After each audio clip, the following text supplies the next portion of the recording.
Boris Johnson has faced a real struggle over the government's coronavirus testing target, Laura Kuenssberg has said. The BBC political editor warned the government is still a way off its 100,000 tests a day target by the end of the month.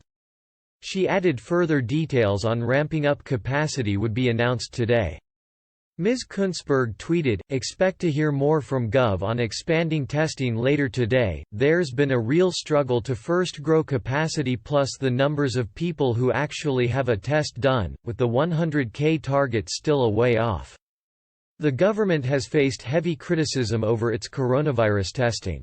The latest figures show it is still less than a fifth of the way towards its target, with just 8 days to go. Some 18,206 tests were carried out in the 24 hours up to 9 a.m. on Tuesday in England, Wales and Scotland, while capacity was at 41,398.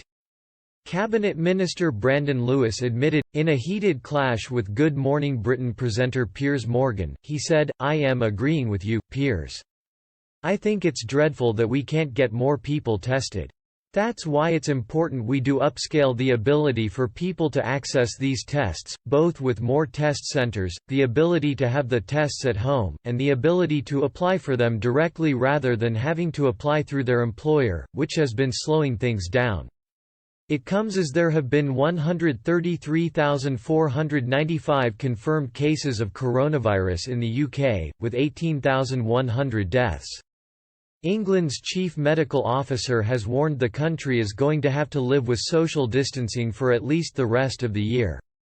Speaking during Wednesday's Downing Street press briefing, Professor Chris Whitty said some measures would need to stay in place until there was a vaccine or a drug to treat the virus.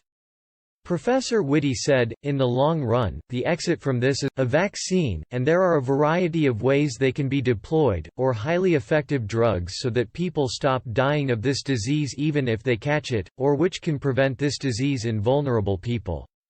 Until we have those, and the probability of having those any time in the next calendar year are incredibly small, and I think we should be realistic about that, we're going to have to rely on other social measures, which of course are very socially disruptive as everyone is finding at the moment. But until that point, that is what we will have to do, but it will be the best combination that maximizes the outlooks. But it's going to take a long time and I think we need to be aware." Meanwhile, Health Secretary Matt Hancock has unveiled plans for contact tracing on a large scale as a way of controlling the virus once the lockdown is relaxed.